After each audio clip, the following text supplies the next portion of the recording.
Hello and welcome to Sportland, the show where we highlight the greater Portland's community through sports. My name is Kyle Mercier, and we have an excellent show in store for you today. We've sat down with Al Bean, the Director of Athletics at the University of Southern Maine, to talk about his tenure with the school, as well as the athletics department. And later on, we'll take a visit to the Westbrook Lions Club bowling tournament to learn more about the club and the members within it. Coming up next on Sportland. Thanks, Kyle. We're going to start off here today with a recent recap segment, where we go over recent sports happenings in the area. This episode, we were looking at the Winter High School Sports Champions. It was a big season for Maine basketball. In AA boys, Windham defeated Gorham 62-58 for the first ever AA championship. In Single A, Grey New Gloucester defeats Hampton 52-41 for their first ever championship as well. The Maine male Gatorade Player of the Year was Pierce Walston of Orono. Cooper Flagg of Newport, Maine won National Gatorade Player of the Year. Moving on to the girls now. In AA, Cheverus defeated Gorham 38-24. Cheverus wins their second AA championship. In Single A, Brunswick defeated Coney 54-30 for their first ever Single A championship. The Maine female Gatorade Player of the Year was Maddie Fitzpatrick of Cheverus. Going to the ice hockey championships now. In Class A, Lewiston defeated Bangor 5-0. This is Lewiston's 21st hockey championship in Class A. In Class B, Cheverus Yarmouth defeats Camden Hills 4-3. In girls ice hockey, Cheverus Kennebunk Old Orchard Beach Windham defeats Yarmouth Freeport 4-0. Marshwood Noble Tribe Sanford Knights won Sportsmanship Award. Timothy Willett of St. Dom's wins the Travis Roy Award, and Emerson Homa of the Gorham Co-op wins the Becky Schaefer Award. On to swimming now. In boys Class A, Scarborough wins for the third year in a row. In boys Class B, Cape Elizabeth wins for a third year in a row. In girls Class A, Deering Portland come up with the championship. In girls Class B, Cape Elizabeth wins for a sixth year in a row. Now for indoor track. In boys Class A, South Portland wins their fifth Class A championship. In girls Class A, Scarborough wins their 12th Class A championship. Up next is wrestling. In Class A, Massabesic came first with a runner-up of Sanford. This is Massabesic's fifth Class A championship. In Class A duels, Noble came first with a runner-up of Sanford once again. Last but not least is cheerleading. In Class A, Lewiston took home the prize. In Class B, Ellsworth took home the prize. And in Class C, Lisbon and St. Dominic win the championship. High school baseball, softball, outdoor track, and lacrosse have begun their seasons and are currently working towards championships this summer. That does it for recent recap. After the break, we go to the studio to talk to Al Bean, USM's Director of Athletics. Stay tuned.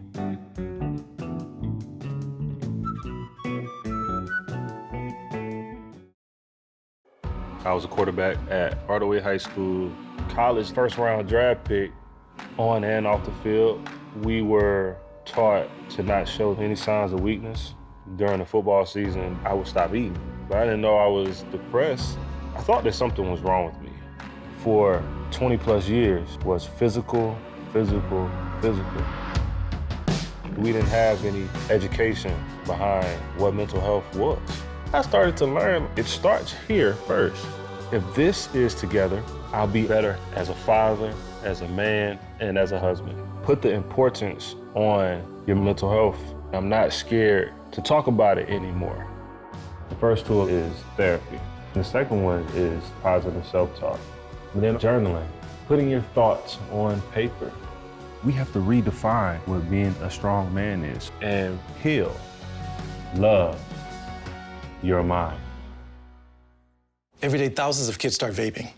And I can't let this happen to my kid. Of course, it's awkward to talk to your kids about the dangers of vaping. Hey, bestie, how sketch is ready? It's hard to get their attention. Ready? Go. Yes, look at that. You didn't turn yours over. So if you want to talk to your kids about the dangers of vaping, you have to get it trending. Right, Backpack Kid? Let's do it. First, invite your kid to do the vape talk. Let's try this. All right. Why is he here? Yeah, I gotta get it trending, honey. Come on. To the left.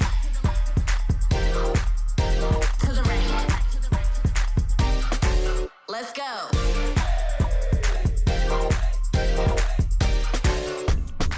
Oh, honey, can we talk? Yeah, what's up? I see a lot of your friends vaping. Visit talkaboutvaping.org for tips on when and how to have the vape talk.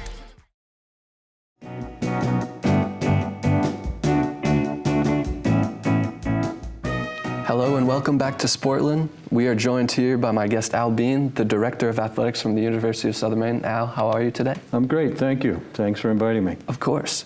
So let's start with a little bit of background information on your position. So you're the Director of Athletics. Can you tell me a little bit more about your job and what drew you to take this job at the University of Southern Maine? Sure. Well, I was in education. I was a high school teacher for 5 years and was doing some coaching, working at USM as a pitching coach with a baseball team. And I got involved with sports information, sports communication, and then got elevated to Assistant Director of Athletics. And I found that I liked it, felt like you could make a difference and make some changes, and there was an opportunity that came about, and I was really interested and was fortunate enough to get the position. And so you work directly with students that are also athletes. How do you think that students that participate in athletics develop skills both on the field and off the field as people to communicate with one another as teammates and also succeed in the world? I think athletics is a unique environment that it gives people a chance to learn an awful lot of skills that are really important, that are transferable once they leave the competitive arena. They have to learn teamwork. They have to learn time management. Problem solving. They work under stress a lot, and there are so many different things. Leadership, character, commitment, sacrifice that goes into being part of a team and being a student athlete, all the while you're trying to maintain yourself as a strong student and probably work. So I think it is kind of a laboratory for students to develop some key skills. And one of the things that the university strives to promote and the athletics department strives to promote is inclusivity and equity. How do you think the athletics department promotes inclusivity within? I think our culture is very important. I think anytime you have an environment where you have a lot of people, we have 455 different athletes that we are working with this year. That number, has been a little higher, it's been a little lower, but this year it's at 455. You need to be welcoming, and people need to know that they're in a safe environment where if they need help, there are people they can reach out to, whether it's the coach of their team or us as administrators or athletic healthcare personnel. We also have a mental performance coach on a part-time basis. But I think we're very inclusive of people, and we also work with Idella Glenn, who is the vice president for equity, inclusion, and community impact, and we do trainings for athletes and staff. And one of the things we did a couple years ago for the first time is we put up flags in our alumni reception center of every country that our students have come from. And there's probably 35 or 40 flags in there where we have students that have that kind of a background. And going off the topic of inclusivity, you said that there are over 400 student athletes. What about people that are students, or maybe they're not even students at USM, that want to get involved in athletics, but they're not athletes themselves? Yeah, well, we certainly, I think we employ 150 work study students over the course of the year. And they do anything from helping us with game management, where they're on the sidelines, performing some pretty important functions, whether it's filming games, being involved with broadcasting, scorebooks, timers. Sometimes it's just running the lines, chasing balls and helping out that way. And then helping to manage Costello, the fitness center, the front desk, and making sure that everything is running smoothly throughout that complex. So there's lots of opportunities for people if they want to be involved.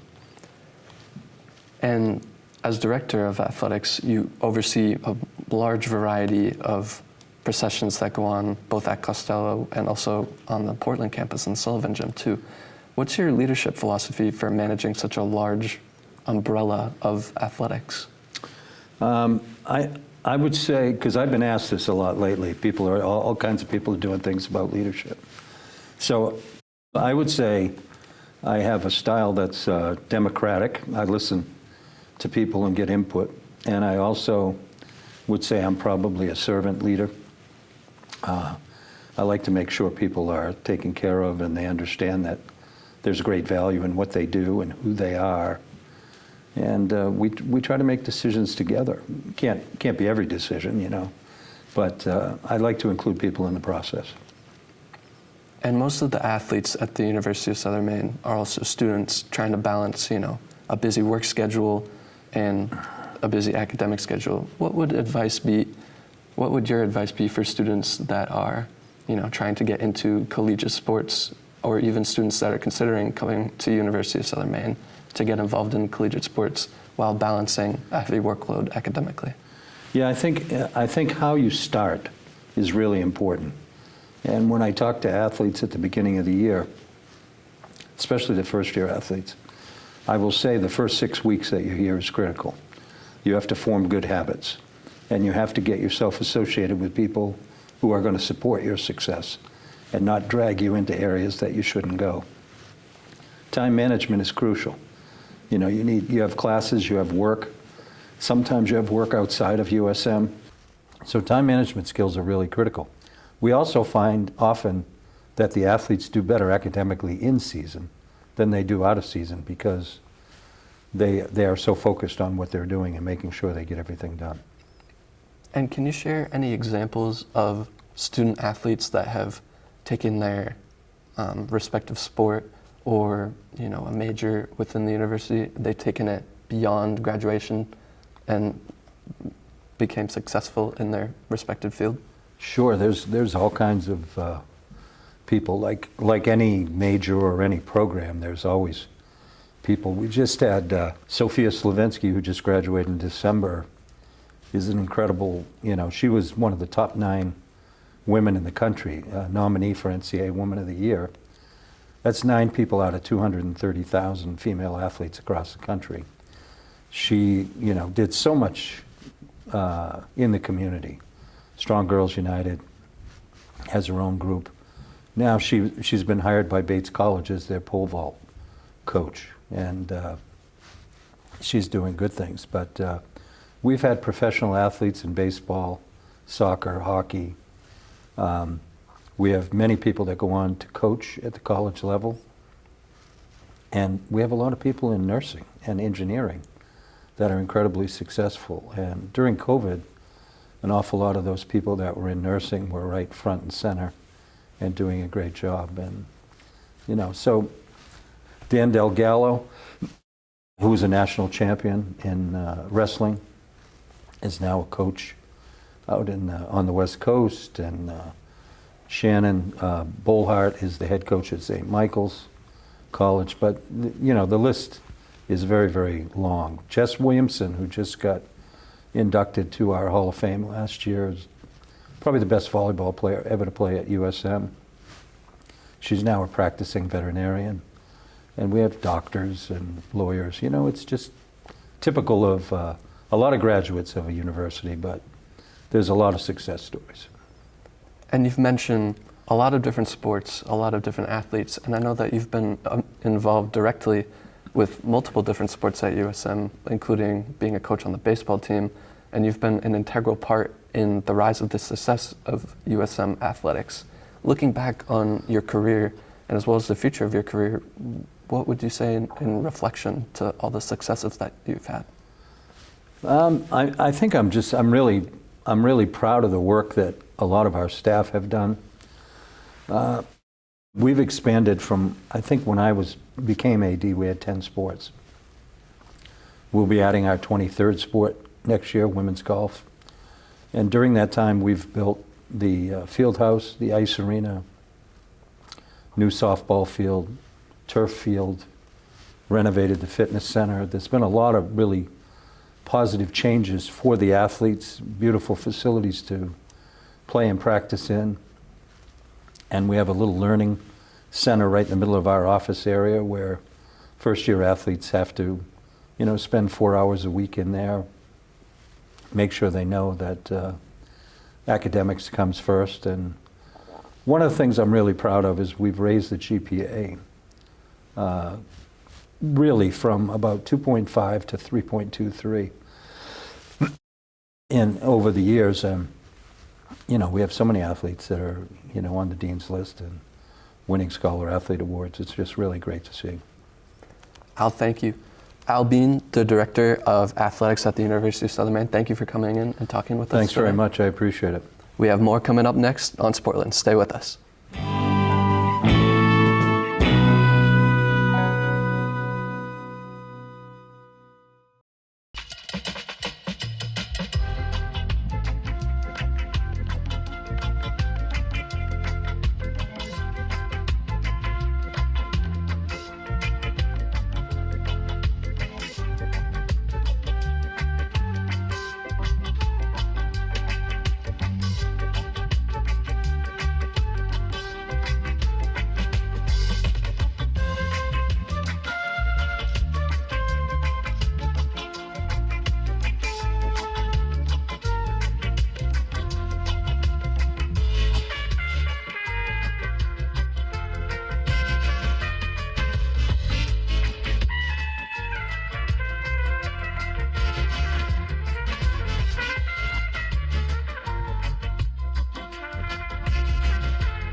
Hi, I'm Ryan Blaney, a third-generation race car driver, and we dedicate a lot of our time to going as fast as possible.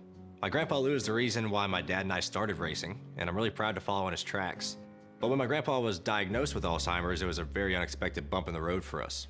I've learned a lot on this journey with my grandpa Lou, and the memories of my grandpa will always be with me.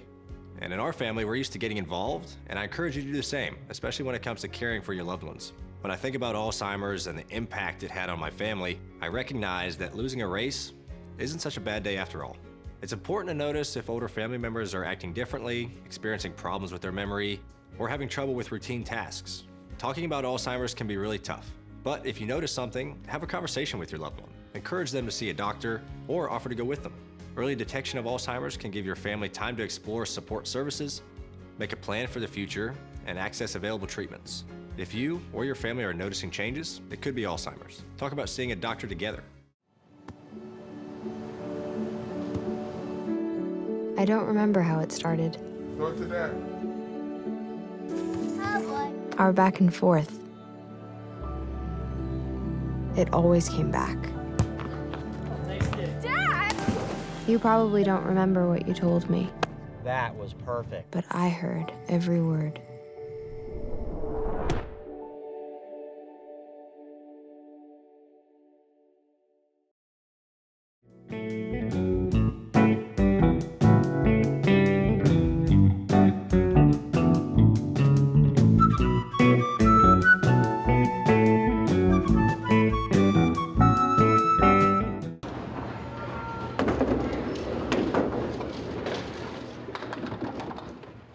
Amidst the clatter of bowling balls and the cheers of supporters here at Westport Bowling Lanes in Westbrook lies a story of resilience, compassion, and unwavering dedication.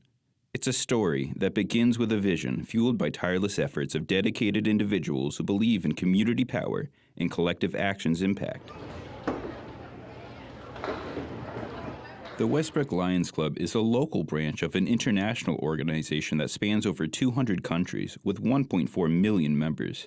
Its goal and mission resides in serving people everywhere. The Westbrook branch has been doing this for over a century. This particular Lions Club originated, the Westbrook Club, in 1923. So we're like 101 years old, okay? And the Lions organization started in Chicago, and early on they were looking for some sort of central purpose or major purpose, and they got a call from Helen Keller, the lady who was blind. So she convinced the Lions to help her in helping people have better vision in the world. David Farron, a bowler and devoted club member, thought hosting a bowling tournament for the community would be a good idea. I bowl here at this bowling alley in one of the leagues on Thursday nights. And I was just thinking about, people that bowl seem to be having a good time. And I thought maybe we should try a bowling tournament for the Lions, co-sponsored with this bowling alley. This last week, children have been on a one-week vacation. They start school tomorrow. Homework is not an issue tonight, and they're probably climbing up the walls looking for something to do. And we thought this would be a good day. It's about more than just having a good time. Kurt Jodry, head of the Westbrook Lions Club, says the tournament is a means to fund their humanitarian efforts. We basically are raising funds for community service projects. We do a scholarship every year at the high school. Lions International does a lot of like disaster response things, so we send money to that. I haven't bowled since I was probably 12. I don't know why. It's one of those things I think I should do, but I don't. The Lions Club is built off its members who strive to help others. They bond and build connections with each other through their commitment to their community. Linda Deming is an example of that. I came bowling to support the Lions because I am a Lion, and this is raising money so that we can serve more people. I've been a Lion 7 years. I became a Lion because somebody gave me a kidney and saved my life, and so I wanted to give back, and that's why I joined the Lions. I have never done candlepin before. I'm a big ball bowler, so this is new to me, but it's a lot of fun, and I'm having a really good time here. In a show of support for the Westbrook branch, Lions Club of Maine District Governor Deb Maddox showed up to be a part of the festivities. Our motto is, where there's a need, there's a lion. So we have 69 clubs in the state of Maine right now.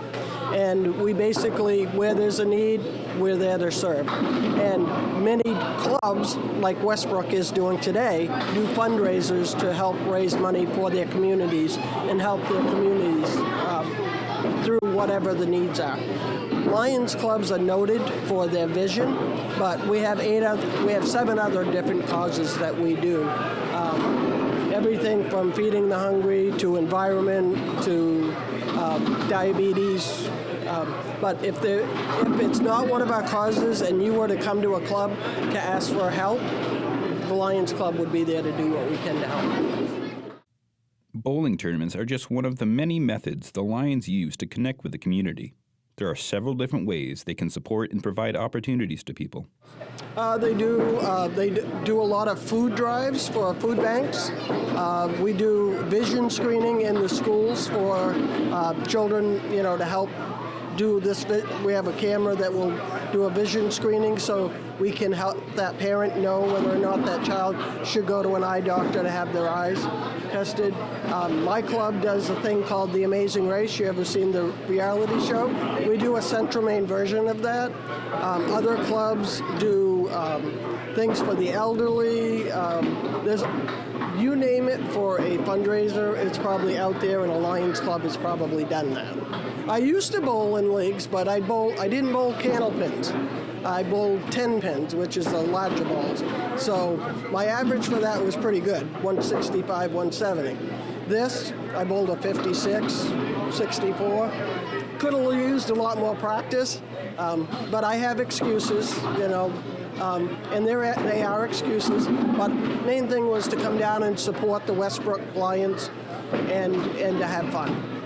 For the first ever tournament, the club is especially happy with the turnout. They are already in talks for a second bowling tournament within the year. Dave, the guy that came up with the idea, he thinks we could probably do 2 a year. And I think it's, something, it's a possibility, definitely. Ideally, if this tournament is successful, we would, number one, want to duplicate it, the same types of week, period, that type of thing. But talking with the bowling club manager, we think we might want to do 2 of these. One maybe in early November, first week, second week, before the Thanksgiving, before shopping starts. What do you do in early November? I think it's a pretty good turnout, and they're talking about doing it next year. The bowling alley's happy, so it's a win-win for the the community as well as Lions. You know, for a first-time event, I think they've done a great job. And would you like to see another one of these in the future? Absolutely. Anything to get people together to have a good time. We need more of that. If you would like to learn about future events or about becoming a member of your local Lions Club, go to mainlions.org. Reporting for Sportland, I'm Aidan Fenderson.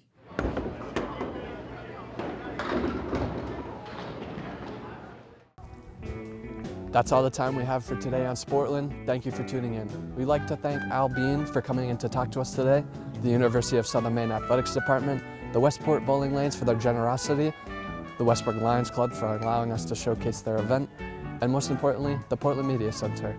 If you know someone or an event that you think should be featured on Sportland, email our show producer, Aidan Fenderson. We hope that you tune in to the next episode of Sportland, where we showcase the greater Portland community through sports. And remember to get out there and get active. See you next time.